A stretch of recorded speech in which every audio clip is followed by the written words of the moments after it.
नमस्कार दोस्तों, स्वागत है आप सभी का आपके अपने YouTube चैनल पर। तो दोस्तों, आज के इस वीडियो में हम देखने वाले हैं आरबीएससी कक्षा 12 विषय हिंदी का एक वायरल पेपर।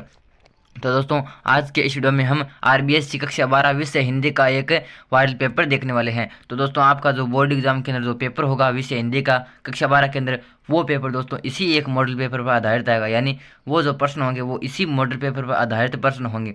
तो आपसे प्लीज़ रिक्वेस्ट है कि प्लीज़ इस वीडियो को शुरू से लेकर अंत तक देखिएगा और इस वीडियो को स्किप मत कीजिएगा। तो दोस्तों, चलिए करते हैं इस वीडियो को स्टार्ट और करते हैं इस मॉडल पेपर को सोल्व। उससे पहले दोस्तों, अगर आप चैनल पर नए हैं तो चैनल को सब्सक्राइब कर दीजिए। जो हमारा सब्सक्राइब वाला बटन है उसको दबा दीजिए और वीडियो को एक लाइक कर दीजिए।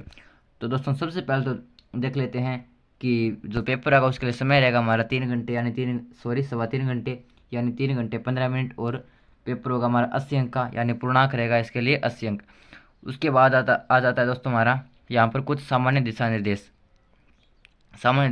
आ जाते हैं जो आप पढ़ सकते हैं, जो कि पढ़ने अनिवार्य होते हैं। तो सबसे पहले तो आप ये दिशा निर्देश दे सकते हैं।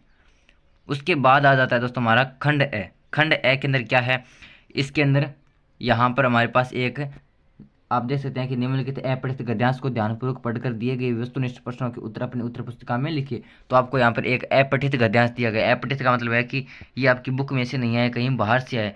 तो ये एक अपठित गद्यांश है, इसको आपको पढ़ना है। इसको पढ़कर आपको नीचे दो जो प्रश्न दिए गए उनके आंसर आपको लिखने हैं। आपको इसी गद्यांश में से उनके आंसर मिलेंगे। तो सबसे पहले तो आपको दोस्तों इस गद्यांश को पढ़ना है, वो भी समझ कर इसको पढ़ना है। तो आपको 1 या 2 बार कम से कम इसको दोस्तों पढ़ना है। तो सबसे पहले तो आप इस गद्यांश को पढ़ लीजिए। तो मैं यहाँ पर ये गद्यांश नहीं पढ़ूंगा, मैं डायरेक्ट इसके प्रश्न उत्तर करवाऊंगा। तो चलिए करते हैं। पहला प्रश्न है कि पुस्तकालय की सबसे बड़ी उपयोगिता है। तो दोस्तों, पुस्तकालय की सबसे बड़ी उपयोगिता क्या है? तो इसका आंसर अगर आपको आता है तो आप कमेंट करके भी बता सकते हैं। तो इसका दोस्तों सही आंसर होगा से मनुष्य की ज्ञान वृद्धि में। तो इसका सही आंसर हो जाएगा मनुष्य की ज्ञान वृद्धि में। तो पुस्तकालय की सबसे बड़ी उपयोगिता मनुष्य की ज्ञान वृद्धि में है। इसके बाद आता है 2 नंबर कि मनुष्य के लिए पुस्तकालय का योगदान नहीं है। तो इसका आंसर आपको देखकर बताना है।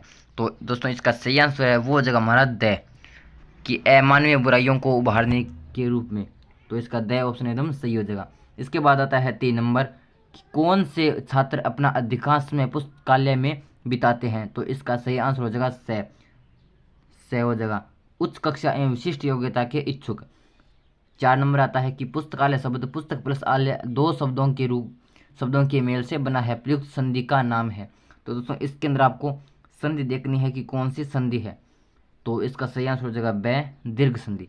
इसके बाद आता है 5 नंबर की उपयुक्त गद्यांश का उपयुक्त शीर्षक है। तो उपयुक्त गद्यांश का आपको उचित शीर्षक बताना है कि किस पर ये गद्यांश लिखा गया है, यानी इसका शीर्षक क्या है, इसका टाइटल क्या है। तो इसका सही आंसर हो जाएगा पुस्तकालय का महत्व है। इसके बाद आता है 6 नंबर कि अवकाश के समय में हमारा सच्चा साथी क्या है। दोस्तों, अवकाश यानी छुट्टी के समय में हमारा सच्चा साथी क्या होता है, तो ये आपको बताना है इस पैसेज के आधार पर। तो इसका सही आंसर हो जाएगा पुस्तकालय। तो दोस्तों, ये होगा हमारा पहले क्वेश्चन। यहाँ पर ये जो हमारा पहला गद्यांश दिया गया इसके 6 क्वेश्चन।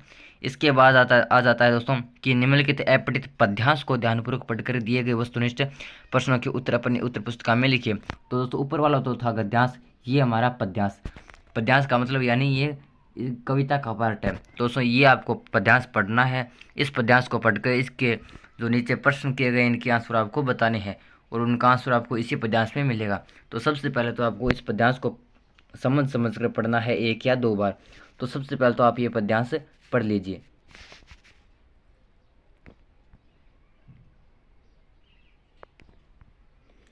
तो चलिए अब करते हैं इसके क्वेश्चन आंसर। तो पहला प्रश्न है कि कवि ने किस महापुरुष के भावों का उल्लेख किया है। तो इसके अंदर जो हमारा पद्यांश था इसके अंदर कवि ने किस महापुरुष के भावों का उल्लेख किया है। तो इसका सही आंसर हो जाएगा हमारा दोस्तों ऑप्शन एकदम सही हो जाएगा, महात्मा गांधी। इसके बाद आ जाता है कि मैं मर जाऊंगा लेकिन मैं कल फिर जन्म लूंगा, कल फिर आऊंगा। पद्यांश की उक्त अंतिम 3 पंक्तियों में कवि क्या कहना चाहता है। तो दोस्तों, इन 3 पंक्तियों में कवि क्या कहना चाहता है, तो इसका आंसर आपको बताना है। तो इसका सही आंसर है दोस्तों हमारा यहाँ पर जो हमारा सही ऑप्शन है वो एकदम सही हो जाएगा। देश सेवा करने वाले बार बार जन्म लेते हैं और मरते हैं।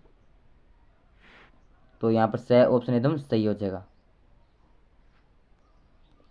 स ऑप्शन एकदम सही हो जाएगा। उसके बाद आ जाता है 9 नंबर की सुनसान सुनसान का गला घोंटा है का तात्पर्य है। तो इस सुनसान का गला घोंटा इसका मतलब क्या है दोस्तों? तो इसका मतलब हो जाएगा हमारा स ऑप्शन एकदम सही हो जाएगा। सुने मानव मन में आशा की उमंगे भर दी। इसके बाद आ जाता है 10 नंबर की किसी रचना को लिखने की कई शैलियाँ होती है, शैली भेद के अनुसार उपयुक्त पद्यांश की लेखन शैली है। तो दोस्तों जो हमारा ऊपर पद्यांश दिया गया उसकी लेखन शैली क्या है? तो इसके अंदर हमारा जो दोस्तों हमारा ए ऑप्शन है वो एकदम सही हो जाएगा, आत्मकथा शैली, यानी जो पद्यांश है वो आत्मकथा शैली में लिखा गया है। उसके बाद आ जाता है 11 नंबर कि उपयुक्त पद्यांश का उपयुक्त शीर्षक नीचे लिखे विकल्पों से छांटिए। तो ऊपर गद्यांश है वो किस पर लिखा गया है, उसका शीर्षक क्या? तो ये में छांटना है। तो इसके अंदर सही ऑप्शन एकदम सही हो जाएगा, मानवता के मसीहा महात्मा गांधी। अब आ जाता है दोस्तों हमारा 12 नंबर की अनलंघ्य शब्द का विपरीतार्थ शब्द है। तो दोस्तों इसका विपरीत यानी अपोजिट शब्द क्या है? तो इसका सही आंसर हो जाएगा लंघ्य। इसके तो दोस्तों ये था हमारा 1 नंबर प्रश्न, जो हमारा गद्यांश था और जो पद्यांश था ये दोनों 1 नंबर प्रश्न के पार्ट थे। इसके बाद आ जाता है दोस्तों हमारा 2 नंबर प्रश्न। 2 नंबर प्रश्न के अंदर हमें ये रिक्त स्थान वाले क्वेश्चन पूछे जाएंगे। तो 2 नंबर के, और दोस्तों अगर आप हमारे चैनल पर नए हैं तो चैनल को सब्सक्राइब जरूर कर दीजिए और इस वीडियो को एक लाइक कर दीजिए। तो दोस्तों अब आता है हमारा 2 नंबर प्रश्न। अब करते हैं 2 नंबर प्रश्न को हल। तो 2 नंबर प्रश्न है कि निम्नलिखित रिक्त स्थानों की पूर्ति कीजिए। पहला है कि हिंदी भाषा के परिवार में लगभग खालिस्तान यानी रिक्त स्थान बोलियाँ सम्मिलित है। दोस्तों हिंदी भाषा के परिवार में लगभग कितनी बोलियाँ सम्मिलित है? तो इसका सही आंसर हो जाएगा 18। तो यहाँ पर रिक्त स्थान में आ जाएगा 18। 2 नंबर है कि अंग्रेजी भाषा की लिपि रोमन है। उसके बाद 3 नंबर है कि प्रातःकालीन भ्रमण स्वास्थ्य के लिए उपयोगी है, वाक्य में अभिधा शब्द शक्ति है। इसके बाद आ जाता है दोस्तों 4 नंबर की जहाँ विशेष प्रयोजन से प्रेरित होकर शब्द का प्रयोग लक्ष्यार्थ में किया जाता है तो वहाँ प्रयोजनवती लक्षणा मानी जाती है। उसके बाद आ जाता है दोस्तों 5 नंबर की माया दीपक नर पतंग भ्रमी भ्रमी इवे पड़ंत काव्य पंक्ति में पुनरुक्ति प्रकाश अलंकार है। इसके बाद आ जाता है दोस्तों 6 नंबर की गंगाजल सा पावन मन है काव्य पंक्ति में मन की तुलना गंगाजल से की गई है अतः उपमा अलंकार है। तो दोस्तों ये था हमारा 2 नंबर प्रश्न। इसके बाद आ जाता है दोस्तों 3 नंबर प्रश्न। और दोस्तों अगर आप चैनल पर नए हैं तो चैनल को सब्सक्राइब जरूर कर दीजिए और वीडियो को लाइक जरूर कर दीजिए। तो चलिए दोस्तों अब आता है हमारा 3 नंबर प्रश्न। इसके अंदर पहला पार्ट है कि निम्नलिखित पारिभाषिक शब्दों के अर्थ लिखिए। तो पहला है क्योरम। तो इसका दोस्तों हिंदी में अर्थ होता है गणपूर्ति। और उसके बाद आ जाता है PACT पैक्ट। तो इसका अर्थ होता है समझौता। उसके बाद आ जाता है दोस्तों 2 नंबर पार्ट कि परिसंघ शब्द के लिए पारिभाषिक शब्द है। तो इसके अंदर हो जाएगा FEDERATION फेडरेशन। तो इसके अंदर हो जाएगा FEDERATION फेडरेशन। इसके बाद आ जाता है अगला फीचर का प्रारंभ कैसा होता है। तो दोस्तों फीचर का प्रारंभ आकर्षक व उत्सुकता पैदा करने वाला होता है। फिर आता है 4 नंबर की कवि बनने के लिए लेखक आनंद यादव ने किसे गुरु बनाया। तो इसका आंसर हो जाएगा मास्टर सोदलेकर को। इसके बाद आ जाता है 5 नंबर की यशोधर बाबू ने किशनदा के गांव चले जाने के बाद कौन कौन सी परंपराओं का पालन किया था। तो यशोधर बाबू ने किशनदा के गांव चले जाने के बाद निम्न परंपराओं का पालन किया था। पहली है घर में होली जलाना, जनेऊ पुण्यों के दिन सब कुमाऊनियों को जनेऊ बदलने के लिए अपने घर आमंत्रित करना, रामलीला की तालीम के लिए क्वार्टर का एक कमरा देना आदि परंपराओं का पालन करना। तो दोस्तों इन परंपराओं का पालन है जो यशोधर बाबू ने किया था। उसके बाद आया 6 नंबर की डायरी के पन्ने पाठ के आधार पर एन के प्रकृति प्रेम का वर्णन कीजिए। तो दोस्तों इसका आंसर हो जाएगा हमारे पास है कि एन प्रकृति की प्रेमी थी। वह कहती थी कि नीला आकाश, पक्षियों के चाहने की आवाज़ें, चांदनी रात और खिली कलियां उन्हें शांति और आशा की भावनाओं से सरोवर कर देता है। इसके बाद आ जाता है दोस्तों 7 नंबर यशोधर बाबू अपने बच्चों तथा पत्नी से क्या चाहते थे। यशोधर बाबू अपने बच्चों और पत्नियों से चाहते थे कि उन्हें समाज का सम्मानित बुजुर्ग माना जाए, उसके बच्चे उसका आदर सम्मान करें, प्रत्येक बात में उसकी सलाह लें आदि यशोधर बाबू अपने बच्चों से चाहते थे। 8 नंबर आता है कि सिंधु घाटी सभ्यता के दो महानगर कौन कौन से हैं? पहला है मोहनजोदड़ो और दूसरा है हड़प्पा। फिर 9 नंबर क्वेश्चन आता है, मोहनजोदड़ो हड़प्पा से प्राप्त नर्तकी की मूर्ति किस राष्ट्रीय संग्रहालय में रखी गई? तो इसका आंसर है दिल्ली संग्रहालय में। 9 नंबर है कि कवि निराला ने अस्थिर सुख पर दुख की छाया किसको कहा? तो दोस्तों कवि निराला ने अस्थिर सुख पर दुख की छाया उस शोषण को कहा जो पूंजीपतियों और धनवानों द्वारा निर्धन किसान मजदूरों पर किया जाता है। और इसके बाद आ जाता है दोस्तों हमारा 11 नंबर की जाति प्रथा को श्रम विभाजन का ही एक रूप न मानने के पीछे अम्बेडकर के क्या तर्क है?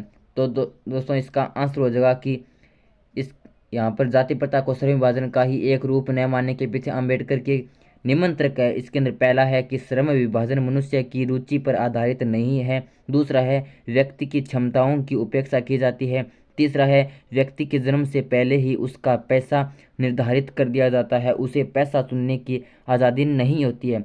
4 नंबर है कि व्यक्ति को अपना व्यवसाय बदलने की अनुमति नहीं होती है। तो दोस्तों ये था इसका आंसर।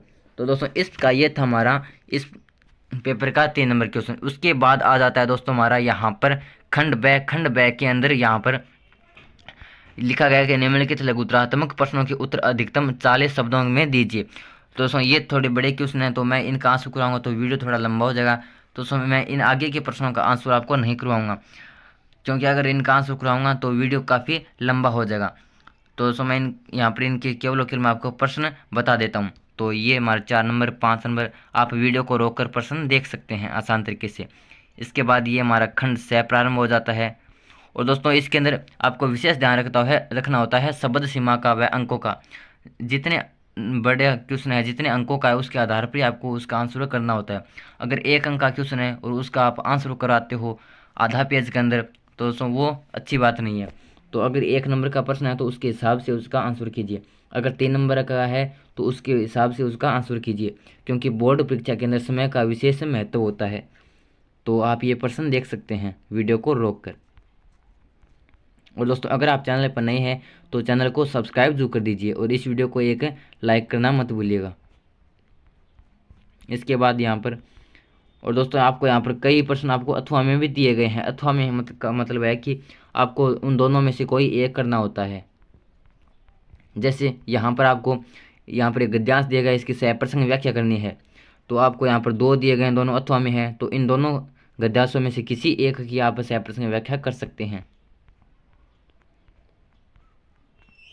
इसके बाद यहाँ पर प्रारंभ हो जाता है निबंध। तो ये था हमारा दोस्तों आरबीआई कक्षा 12 विषय हिंदी का एक मॉडल पेपर। और इसी पेपर पर आपको आधारित आपको बोर्ड का एग्ज़ाम पेपर देखने को मिलेगा। तो आशा करता हूँ कि आपको वीडियो पसंद आया होगा। अगर वीडियो पसंद आया तो वीडियो को लाइक कर दीजिए, चैनल को सब्सक्राइब कर दीजिए। धन्यवाद। Thanks for watching.